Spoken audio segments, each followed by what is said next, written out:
Students, last video में हमने देखा था कि यहाँ पे लेखक जो ये कहते हैं लास्ट पैराग्राफ में कि स्कॉलर जो है, विद्वान जो होते हैं, जो विद्यार्थी हैं,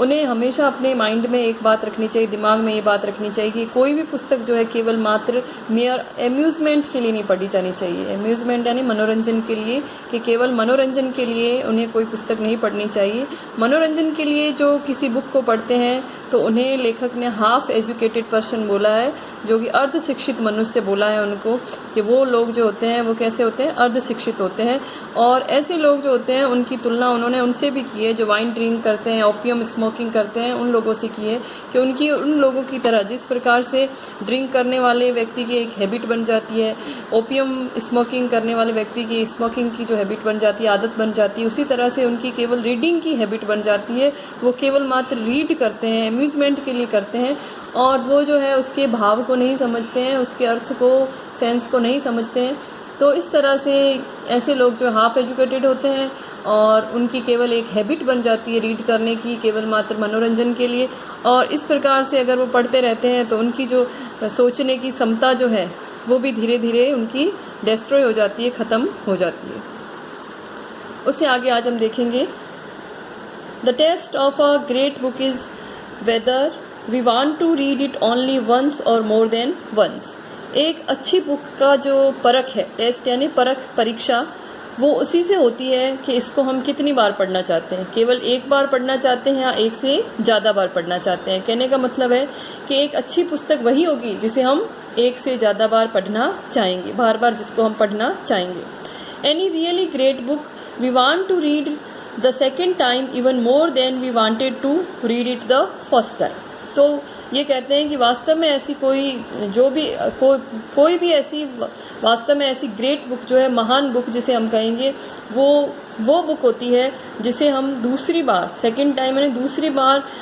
उस पहली बार जो हमने पढ़ा था उससे भी ज़्यादा इच्छा होगी हमारी उसको दूसरी बार पढ़ने की। मतलब पहली बार जब हम, ग्रेट बुक वो बुक होगी जिसे हमने एक बार पढ़ा और दूसरी बार हमारी पढ़ने की इच्छा हुई, लेकिन दूसरी बार जो हमारी इच्छा हुई थी वो पहली बार पढ़ने की जो हमारी इच्छा थी उससे भी ज़्यादा इच्छा है हमारी दूसरी बार उसको पढ़ने की। तो एक ये उसका पैमाना होता है कि उसके ग्रेट होने का, अच्छी पुस्तक होने का। And every additional time we read it we find new meanings and new beauty in it. और प्रत्येक अतिरिक्त समय में जब हम इसको पढ़ते हैं, कि मतलब जितनी बार हम इसको पढ़ते हैं हमें जो है इसमें नए मीनिंग्स, नए अर्थ मिलते हैं और नई सुंदरता हम इसके अंदर देखते हैं कि कुछ नया ही हमें हर बार सीखने को मिलता है एक ग्रेट बुक में। A book that a person of education and good taste does not care to read more than once is very probably not worth much. और ऐसी किताब जिसे जो है एक educated person of education and good taste, यानी एक ऐसा व्यक्ति जिसे किताबों की परख है, जिसका टेस्ट अच्छा है, मतलब जिसे पता चलता है कि कौन सी पुस्तक अच्छी है और कौन सी अच्छी नहीं है, तो उसके अंदर परख है, पुस्तकों को परखने की क्षमता है और वो शिक्षित है, तो वो वास्तव में अगर किसी किताब को एक से ज़्यादा बार नहीं पढ़ना चाहता है तो इसका मतलब है that book is not worth much, कि उसकी जो ज़्यादा कीमत नहीं है, मतलब वो ज़्यादा किताब जो है ज़्यादा महत्व की नहीं है। But we can not consider the judgement of a single individual infallible. Infallible का मतलब होता है अचूक, लेकिन ये यहाँ पे कहते हैं कि हमें ये ध्यान रखना है कि वी कैन नॉट कंसिडर, हम किसी एक के व्यक्ति के जजमेंट को अचूक नहीं मान सकते। जजमेंट यानी निर्णय, कि एक व्यक्ति ने बोल दिया कि ये जो अमुक बुक जो है अच्छी नहीं है, तो उसे हम नहीं मान सकते हैं, अचूक नहीं मान सकते हैं। मतलब एक व्यक्ति को, अगर किसी बुक के बारे में एक व्यक्ति ने पढ़ी है उस बुक को और वो कहता है कि ये बुक अच्छी नहीं है, तो हमें उसे अचूक नहीं मानना चाहिए, मतलब हमें कई लोगों की राय लेनी चाहिए। The opinion that makes a book great must be the opinion of many. तो किसी बुक को, महान जो बुक है, अगर अच्छी बुक है तो उसके बारे में जो ओपिनियन होती है, सलाह होती है, वो सलाह कई लोगों की होनी चाहिए। एक व्यक्ति की ओपिनियन है, राय नहीं होनी चाहिए। तो यहाँ पे अगर किसी बुक को परखने का जो जरिया है कि जैसे एक व्यक्ति ने कह दिया कि ये बुक अच्छी नहीं है या ये बुक अच्छी है, तो हमें उसे इनफेलिबल नहीं मानना चाहिए, अचूक नहीं मानना चाहिए। हमें कई लोगों से राय लेनी चाहिए, कई लोगों की ओपिनियन को सुनना चाहिए। For even the greatest critics are apt to have certain dullness, क्योंकि यहाँ तक कि जो महान क्रिटिक्स है, महान जो आलोचक है, उनके अंदर भी कुछ डलनेस का यहाँ पे मीनिंग है संकीर्णता, उनके अंदर भी कुछ संकीर्णता देखने को मिलती है। जैसे Carlyle for example could not endure Browning, तो एग्जाम्पल उदाहरण दिया यहाँ पे, लेखक उदाहरण से समझा रहे हैं कि जैसे कार्लाइल जो कि एक महान लेखक थे, वो ब्राउनिंग को सहन नहीं करते थे। एंड्योर यानी सहन करना, तो यहाँ पे इसका मीनिंग है कि ब्राउनिंग की जो राइटिंग्स थी, जो लेख थे, जो ब्राउनिंग ने लिखा था, उसको कार्लाइल पसंद नहीं करते थे। कार्लाइल की नज़रों में ब्राउनिंग एक अच्छे लेखक नहीं थे। Byron could not endure some of the greatest of English poets, इसी प्रकार बायरन जो है अंग्रेजी के बहुत कुछ ऐसे महान कवि हैं जिनको वो एंड्योर नहीं करते थे, सहन नहीं करते थे। मतलब कई महान कवियों को बायरन जो है वो स्वीकार नहीं करते थे कि वो महान कवि है, तो बायरन जो है उनको महान नहीं मानते थे, ग्रेट नहीं मानते थे। तो यहाँ पे ये समझाना चाहते हैं कि जैसे कार्लाइल जो है कहते थे कि ब्राउनिंग अच्छे लेखक नहीं है, लेकिन वास्तव में ब्राउनिंग का बहुत नाम है, वो एक अच्छे लेखक थे। इसी प्रकार बायरन कई इंग्लिश पोइट्स को महान नहीं मानते थे, लेकिन वास्तव में वो महान थे, क्योंकि यहाँ पे केवल मात्र बायरन और कार्लाइल के अगर लोग राय को देखते, ओपिनियन को देखते, तो वो गलत होता है। यहाँ पे बहुत सारे लोगों की ओपिनियन ली जाती है कि अगर किसी व्यक्ति को या किसी बुक को महान कहने के लिए जो ओपिनियन, जो राय होती है, वो कई लोगों की होती है, किसी एक की राय को हम अचूक नहीं मान सकते। Byron A man must be many-sided to utter a trustworthy estimate of many books. और अगर एक व्यक्ति जो है किसी किताब का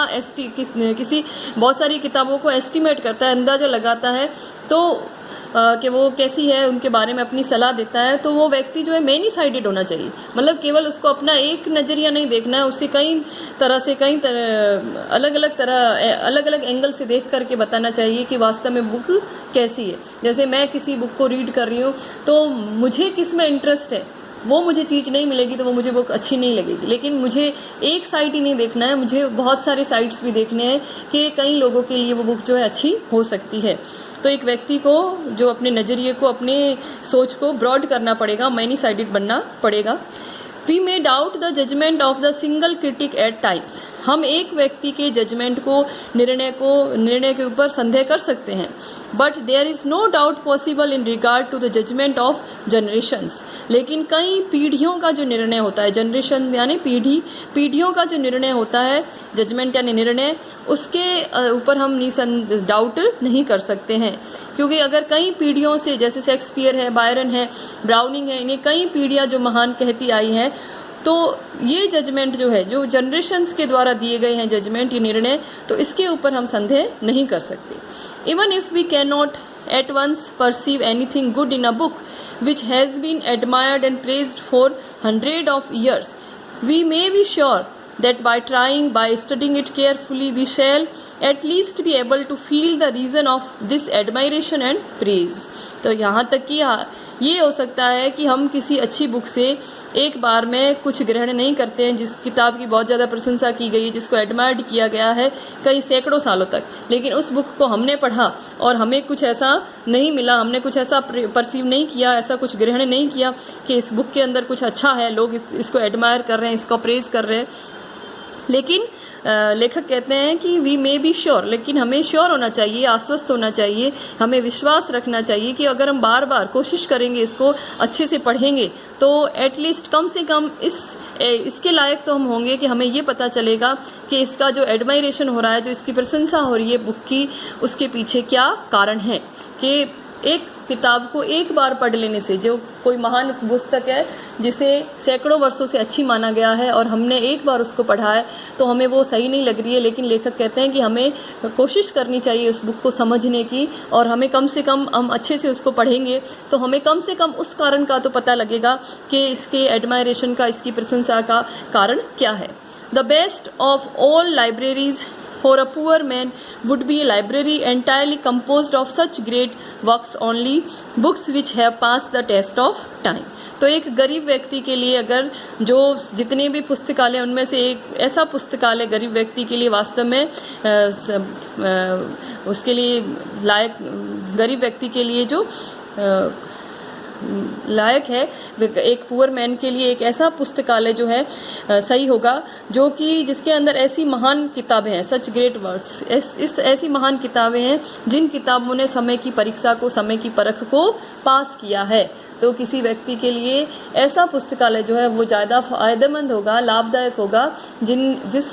पुस्तकालय के अंदर ऐसी पुस्तकें हैं जिन्होंने समय की परख को, समय की परीक्षा को पास किया है। कई जनरेशन्स से, कई पीढ़ियों से जो किताबें अच्छी मानी गई है, वो किताबें वास्तव में किसी गरीब व्यक्ति के लिए लाभदायक है।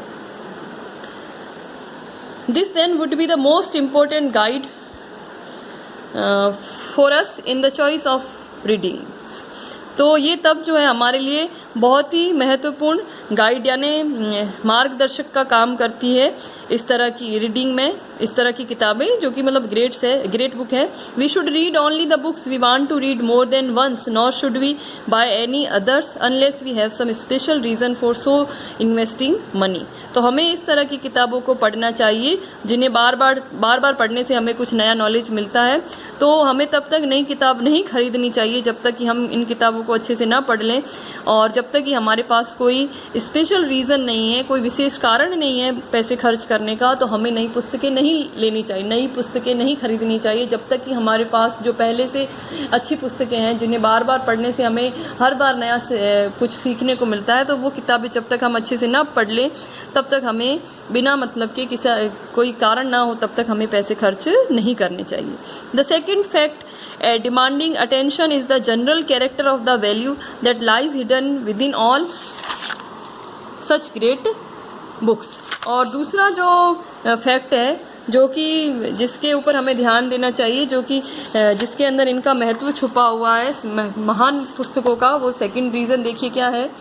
दूसरा कारण क्या है, दूसरा फैक्ट क्या है जो कि एक महान पुस्तक में होता है। दे नेवर बिकम ओल्ड, वो कभी भी पुरानी नहीं होती है। जो ग्रेट बुक्स होती है वो कभी ओल्ड नहीं होती, पुरानी नहीं होती। देयर यूथ इज़ इमॉर्टल, उनका जो यौवन है वो क्या है, इमॉर्टल है। इमॉर्टल यानी अमर है। अ great book is not apt to be comprehended by a young person at the first reading। comprehend का मतलब होता है समझना। तो एक बार ही पढ़ने से एक यंग पर्सन को वो ग्रेट बुक जो है समझ में नहीं आती। एक्सेप्ट इन अ सुपरफिशियल वे, केवल उसको सतही तौर पे वो समझ पाता है। Only the surface the narrative is absorbed and enjoyed, और जब उसको वो सतही तौर पे, सरफेस तौर पर, ऊपरी तौर पे पढ़ता है तो केवल मात्र उसका जो नरेटिव है, जो वर्णनात्मक भाग जो है उसको एब्जॉर्ब यानी ग्रहण किया जाता है और उसका आनंद उठाया जाता है। No young man can possibly see at first reading the qualities of a great book. कोई भी यंग मैन जो है संभवतः पहली बार रीडिंग करने से एक महान पुस्तक के क्वालिटीज़ को, गुणों को नहीं जान पाता है। Remember that it has taken humanity in many cases hundreds of years to find out all that there is in such a book। तो याद रखिए, लेखक कहते हैं कि याद रखिए कि मानवता को जो है कई सैकड़ों साल लगते हैं इस प्रकार की किताबों को हासिल करने में, फाइंड आउट करने में, पता लगाने में इस प्रकार की पुस्तकों का कि कौन सी पुस्तकें महान है। तो एक बार में किसी भी यंग मैन को कोई जो ग्रेट बुक है उसकी ग्रेटनेस का पता नहीं चलता है एक बार की रीडिंग लगाने में। केवल उसका सतही तौर पे उसका जो नरेटिव पोर्शन है उसको वो ग्रहण करता है, लेकिन जो कई साल लग जाते हैं, ह्यूमैनिटी मानवता को कई सैकड़ों वर्ष लग जाते हैं एक अच्छी सच्ची एक जो महान पुस्तक है उसका पता लगाने में, फाइंड आउट करने में उसको। But according to a man's experience of life the text will unfold new meanings to him. लेकिन मनुष्य का जो लाइफ के साथ अनुभव होता है, एक्सपीरियंस यानी अनुभव, मनुष्य का जीवन में जो अनुभव मिलता है मनुष्य को, the text will unfold new meanings to him. तो उसके साथ साथ उसको बुक के अंदर भी उसके लिए नए नए मीनिंग्स निकलते हैं कि जैसे जैसे मनुष्य को अपनी लाइफ में जो अनुभव प्राप्त होते हैं, तो उसी तरह से जो ग्रेट बुक्स होती है उसमें उसको हर बार कुछ नए मीनिंग्स, कुछ नए अर्थ हासिल होते हैं। The book that dilated us at 18, if it be a great good book, will delight us much more at 25। कि ऐसी एक अच्छी पुस्तक जो है अगर उसने हमें 18 वर्ष की उम्र में हमें खुशी दी है, डिलाइटेड किया है, हमें खुश किया है, तो अगर वो अच्छी बुक है तो वो हमें उससे भी ज़्यादा खुशी देगी, डिलाइट अस मच मोर, उससे भी ज़्यादा, जितनी उसने 18 वर्ष की उम्र में हमें खुशी दी है उससे भी ज़्यादा वो हमें 25 वर्ष की उम्र में देगी। And it will prove like a new book to us at 30 years of age, और 30 वर्ष की उम्र में भी अगर हम उसको रीड करेंगे तो हमें एकदम वो नई लगेगी। कहने का मतलब है और नए मीनिंग्स जो है उसके हम समझेंगे और ज़्यादा उसके अर्थ को हम ग्रहण करेंगे। एट 40 वी शैल री रीड इट, 40 की उम्र में हम दोबारा उसको पढ़ेंगे। वंडरिंग वाई वी नेवर सा how beautiful it was before, और हमें आश्चर्य होगा कि कितनी ब्यूटीफुल ये बुक है, कितनी सुंदर है, कितनी अच्छी बुक है, कितनी मीनिंगफुल बुक है, जो कि हमें ऐसा लगेगा कि हमने कभी इसकी सुंदरता को देखा ही नहीं। मतलब 18 की उम्र में हमने उसे पढ़ा, फिर 25 की, फिर 40 की, तो हर बार जो हमें उसके नए अर्थ उससे हमें सीखने को मिलेंगे, हर बार वो हमें ज़्यादा और पहले से भी और ज़्यादा अच्छी लगेगी। एट 50 और 60 years of age the same facts will repeat themselves, और 50 और 60 की उम्र जब हमारी हो जाएगी तो यही तथ्य जो है वापस दोहराए जाएंगे, रिपीट होंगे। कहने का मतलब है 50 की उम्र में भी हम उसको पढ़ेंगे, 60 की उम्र में भी जब हम उसको पढ़ेंगे तो हमें और भी नए अर्थ ग्रहण करेंगे, हम और भी नए अर्थ ग्रहण करेंगे और कुछ नया सीखने को मिलेगा। A great book grows exactly in proportion to the growth of the reader's mind, एक महान किताब जो है एकदम जो रीडर का माइंड है, जो पढ़ने वाले का दिमाग है, उसके ग्रोथ के, उसकी जो विकास हो रहा है उसके सम्मानुपाती उसमें भी विकास होता है। कहने का मतलब है कि एक महान बुक, जैसे जैसे हमारे मस्तिष्क का विकास होता है, जैसे जैसे हमारी समझ बढ़ती है उम्र के साथ साथ, हमारे अनुभव जो है हमें नई चीज़ें सिखाते हैं, उसी तरह से एक महान बुक वही होती है जिसको जैसे जैसे हम उम्र के साथ, बढ़ती उम्र के साथ जितनी बार पढ़ते हैं तो हमें नए अर्थ सीखने को मिलते हैं, नया कुछ सीखने को मिलता है और हमें उस बुक की सुंदरता के बारे में पता चलता है। हम हर बार न्यू मीनिंग्स जो है अडॉप्ट करते हैं, ग्रहण करते हैं।